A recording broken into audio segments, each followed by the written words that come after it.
there is also an importance to focus on the top level adoption, because the top level can make it very difficult for grassroots adoption if the laws and the regulations don't make any sense. And I think that is the value we bring. We can show the governments that this is a model for how you could adopt Bitcoin potentially, and you can implement some laws that will foster these grassroots communities and help them grow.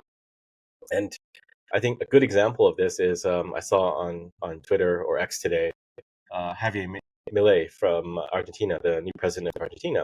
He went to the World Economic Forum, and I think he was commenting, it's been corrupted by forces of socialism, and I need to go there and bring it back to reality.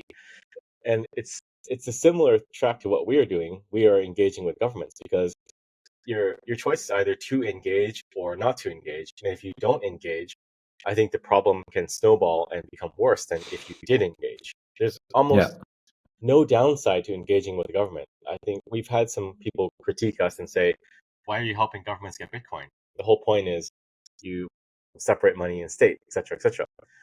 But if we can get the government to adopt Bitcoin or champion the adoption of Bitcoin, then you win, of course. That is the separation of money and state. Yes, so exactly. Governments are made up of people, so you can still engage with them and talk to them. And you will have difficult people, but you will have people that are receptive to the idea of Bitcoin and learning a bit more too. But when we engage with governments, generally we try not to get into the nuts and bolts of it. We don't talk too much about monetary theory and all the things that we just discussed, right? We focus more on aligning incentives to Bitcoin as an asset. And the baseline of the pitch, if you will, is really energy is now money because of Bitcoin. Yes. And we did have a little bit of this in the past with oil, right? You have oil, you can put it into a barrel and export it and convert that latent energy into money. Now you can convert hydro, geothermal, any other form of energy that you couldn't put in a barrel now can be kind of put into this digital barrel as Bitcoin and sold. So we focus on getting them to understand that and seeing what they want, because it's not about what we want. Of course, we want Bitcoin adoption, but if you want to convince someone to look at Bitcoin and understand it, you have to come at it from their interest. I mean, at the end of the day, Bitcoin is just a massive tangle of alignment of incentives between users, miners, businesses, and all sorts of people, right? We're all intertwined in these different alignments of incentives and interests. Their shirt collar, right? It's better to go in and say, like, well, what are the problems you're having in the matrix today? And well, maybe we can fix that with this thing over here. Fair point. Good point. So you just mentioned the Aqua wallet. You recently launched this last week or 2 weeks ago, I believe. Can you share a bit about that?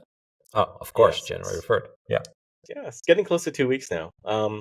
So Aqua is a Bitcoin wallet and layer 2 wallet. So we have Bitcoin in there as well as Liquid and Lightning, and potentially down the road we'll have something like RGB.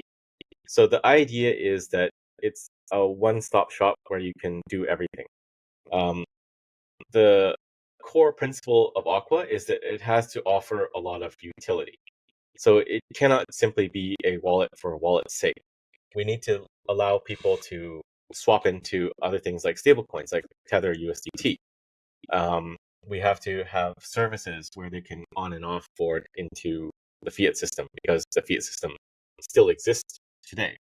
So we have to offer the users a lot of utility, but we also want to be pragmatic as Bitcoiners. So a lot of Bitcoin wallets don't integrate Tether, but Tether is issued on Liquid, so you don't need to integrate Tron or Ethereum or something like that. You can just integrate Liquid and then you get Tether. And Tether is the most dominant stablecoin in the market by far. I think they're at 70, and it might be even better than Chivo because it would be non-custodial. The people would have their own wallet, and they only need to interact with the banking system when they need to. So it's better for privacy and self-custody, self-sovereignty. Yeah, awesome.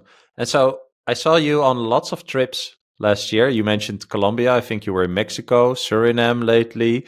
I heard you talk about the governor of Java, Indonesia, who is interested in Bitcoin. I think he is like the most popular person to be elected.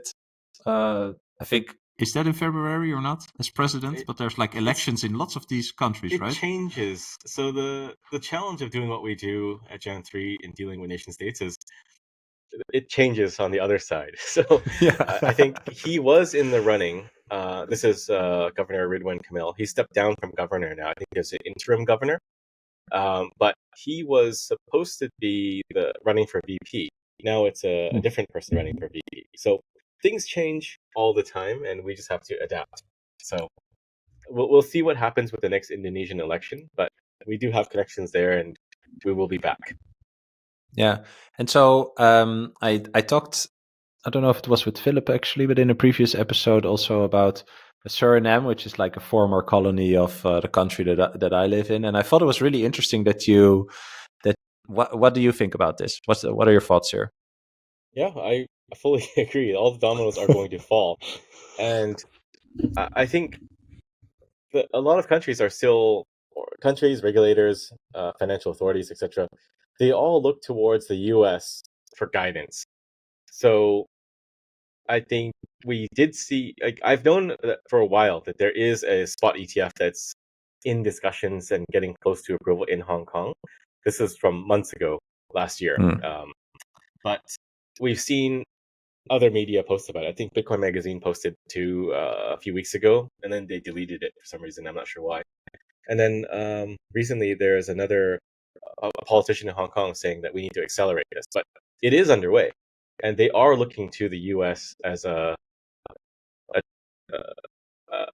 rule setter or trend setter or the benchmark for whether there should or should not be a spot ETF. Even there's an ETF being filed in Australia by Monochrome.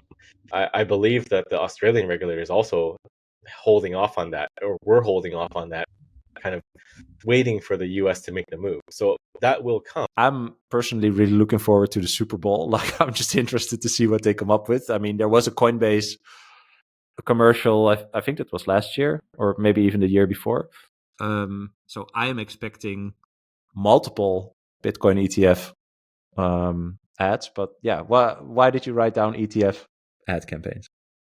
Well, I think this ties into another tweet thread I did a couple weeks ago. But the premise is all of these ETFs are competing. They are competing for AUM. And I don't think all of them are going to survive. It's going to come down to maybe 3, 4 of them that are the dominant ones, and everything else is just, no one cares. So they have to fight for market share and mind share. And the way that they do that is through advertising. And we've seen that already. So Bitwise has a pretty good ad out there with the most interesting man. I think, who was the other one that did an ad? Van Eck did an ad. I don't think Fidelity's done one yet. No. It was the BlackRock DeFi also not guys. really. It was the DeFi guy, the DeFi ticker. Is that hashtags? Yeah, hashtags. They did one, but it was kind of floppy. It was like